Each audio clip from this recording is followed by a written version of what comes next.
Welcome on back, ladies and gentlemen, to episode 83 of the Top 5 PvP Battles. If you guys want to send in your own clips for the Top 5, you can send them to KristoferESO at hotmail.com. And starting us off today, we have got Frostmere bringing us some Magicka Warden gameplay. And he's hanging out in IC here at the AD spawn, just duking it out with a bunch of AD, taking down 2 players there right off the bat.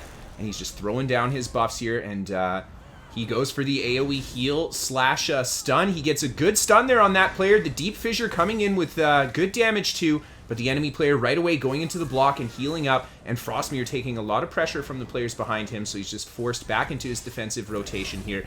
And he's making sure to keep that Shimmering Shield up as well. There's a lot of ranged attacks coming in, and that's just going to help Frostmere stick in his ultimate, which he just went into there, putting a lot of pressure into these guys again, but the enemy Templar throwing down some serious healing power, and Frostmere unable to stick the combo out as the opposing player goes for the counter ultimate, and he's just going to try to chase this Templar down, just keeping those heals up, going for those deep fissures, and the enemy Templar just continuing to heal away the damage.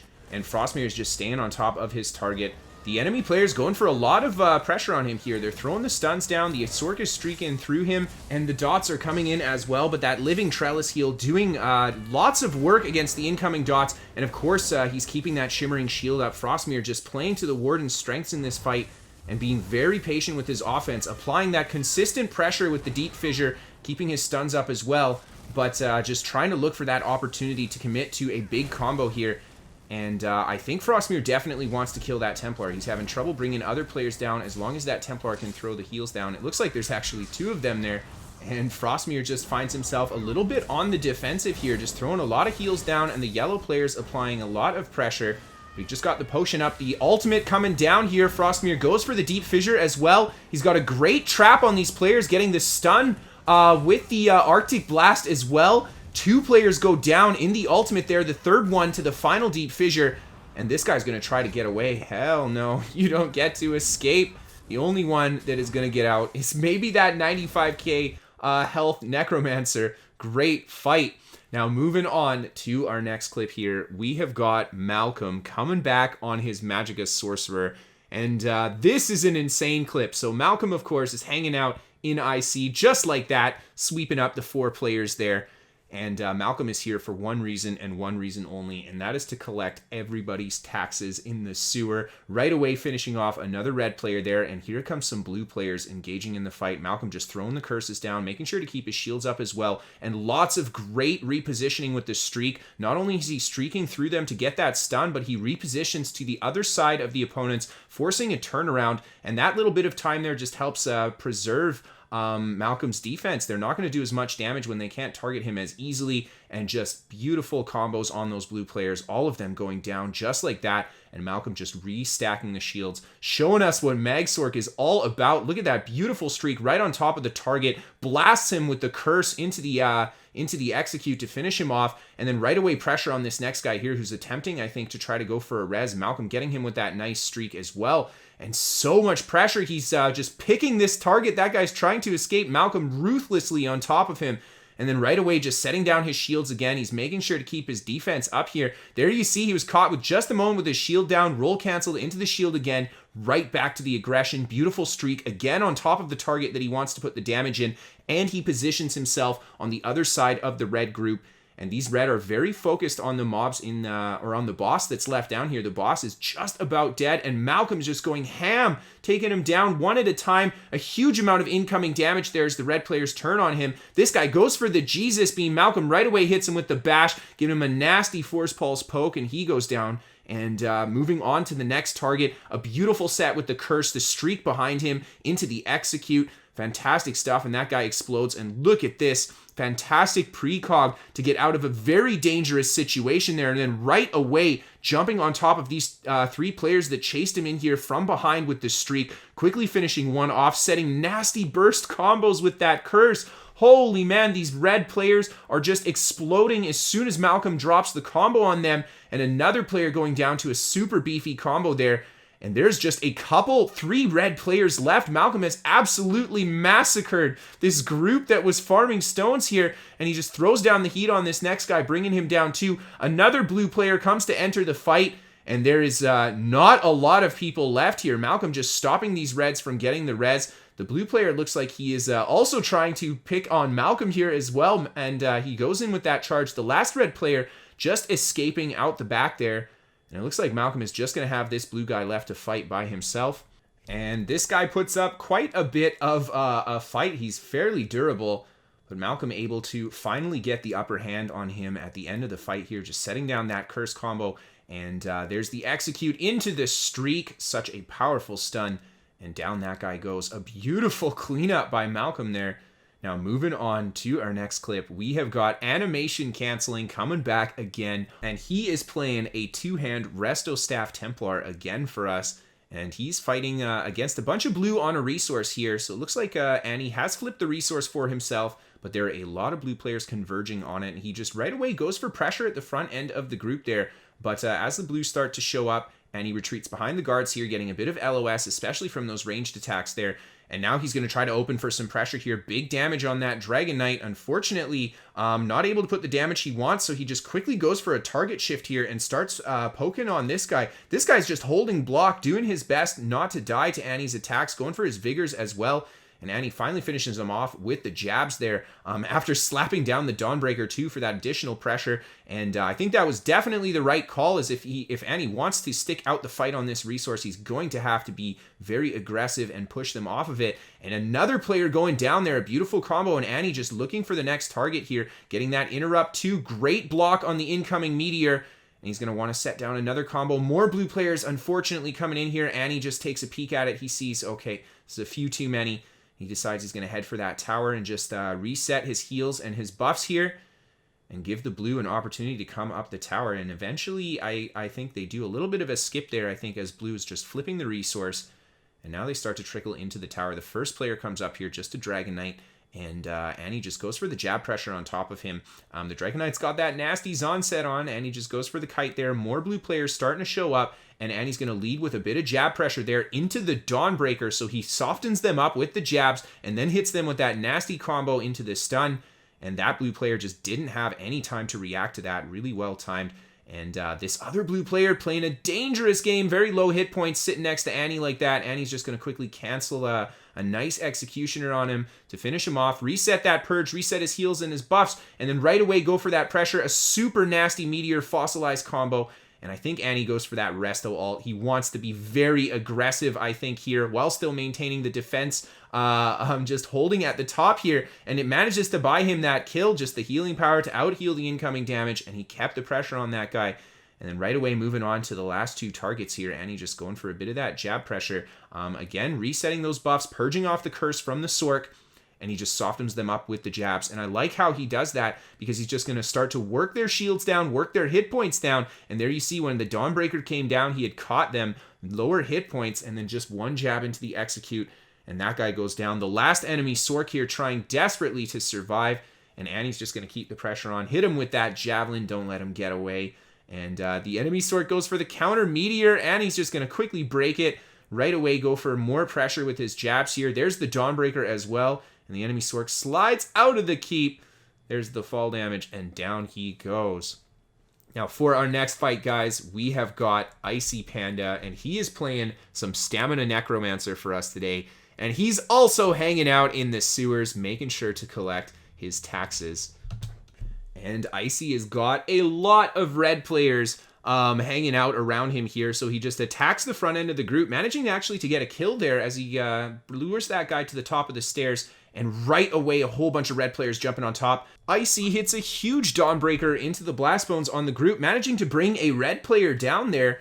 But he's right away just going to retreat. There's like 10 players there. And Icy does not want to sit at the front end of that pain train. So I love that. Just the cheeky, heavy attacks on the mobs, getting a little bit of resource, catching this guy by himself, just a few dizzy swings, already set that Blast Bones down too. This guy just going into that heavy block gameplay, and Icy decides not to stick the kill out. I think that's a great call. He definitely could have stuck that kill out, but with the red players converging on him like this, I definitely think the better option was to keep moving and find himself a better position to have to engage the larger group here. And here we go. 2 players trickling up this staircase. Icy right away sets the Blast Bones down. Unfortunately, not getting the connection he wants there, getting counter-stunned when he tried to go for his Dizzy. So he just comes back into the room here, resets the Blast Bones again, and he's just going to try to get that combo. He's got the Dawnbreaker ready too. There's the big Donnie. Icy rolls through, going for those Executioners, and he connects a beautiful cancel combo there as he rolls away. I love that little quick hop as he jumps off of the building there. And he gets some good clearance catching this guy all by himself. Again, just a lot of red players hanging around this location. And Icy just going for some nasty D-swings. Finally hitting him with the Blast Bones, the Executioner. And that guy's going to go down. And Icy's going to come back up to the top here. Try to put some damage into the first player that's at the top here. This guy is a little AFK. Just managing to escape thanks to the heals from his friendly players. And Icy, again, not able to stick to that location. There's a lot of red players chasing him around. And he does not want to get caught in a bad position with them. Ooh, this is dangerous. He saw how dangerous it was. Went for the 1 Dizzy swing right away, retreating back around the corner. Lots of red players looking for him. And Icy just keeps resetting those heals, resetting those buffs, and being patient. Every single time he looks at the group too, he's throwing down a new Blast Bones on top of them. And that's just to soften them up. See if anybody's going to run around that corner with a little bit less than full hit points. Makes them a more attractive target. And again, Icy finds another player by himself. This time, the player waiting for him drops the Ballista ult. And Icy's just going to roll right past him back inside the building here. And he's going to try to hold at the top, setting down a bit of damage into this guy, not sticking it out again, seeing more and more red players come. He resets his buff here, goes for that healing tether too, and now he's going to engage with them as they come around the corner. There's the Blast Bones, a big Dawnbreaker, goes for the D-swing, the Executioners, connecting with the second one, finishing that guy off. And more red players, I think, coming in here. Another Sork entering the fray. Icy gets a good block on that Meteor. The Sork didn't go for that streak there. And Icy's just going to keep feeding him some nasty Dizzy swings, finishing him off with that Executioner, the partial charged heavy attack to get that stun too. And a couple more red players start to trickle in. Icy goes for that Dawnbreaker. This other player on top of him, very, very tanky. So Icy decides right away, shift to the new targets here. Don't waste your time with a tanky guy. And he gets a great stun right away into the Executioners. Another red player going down there. And now these guys are, oh man, this guy's trying to run away. They're trying to retreat. Icy getting so much work in at the end here. And it looks like that's that. He's going to let the tank get away. Great fight against the group in there. And finally, ladies and gentlemen, for our last fight, we have got Bucko bringing us an incredible fight on his Stamina Nightblade. And he's hanging out outside this heap here, fighting a whole bunch of yellow, and getting a nice kill right at the beginning of the fight here, but taking a lot of pressure from these yellow for making that kill. And Bucko's just going to do a bit of a kite here, going for that bow heavy attack, a little bit of resource back as well.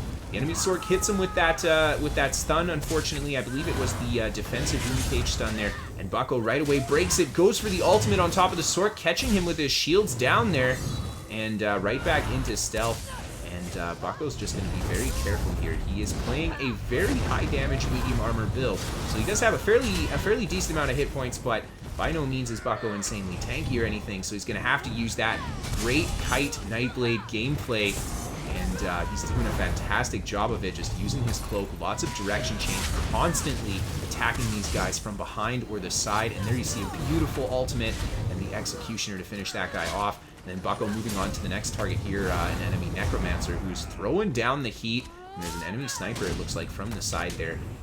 Nope, he's just watching. He's just watching for fun. So Bucko gets to duke it out with this Necro here, just putting the pressure in with the surprise attack as an enemy Sork comes to engage with him here, throwing the curse down as well. Bucko just going into stealth after the curse explosion.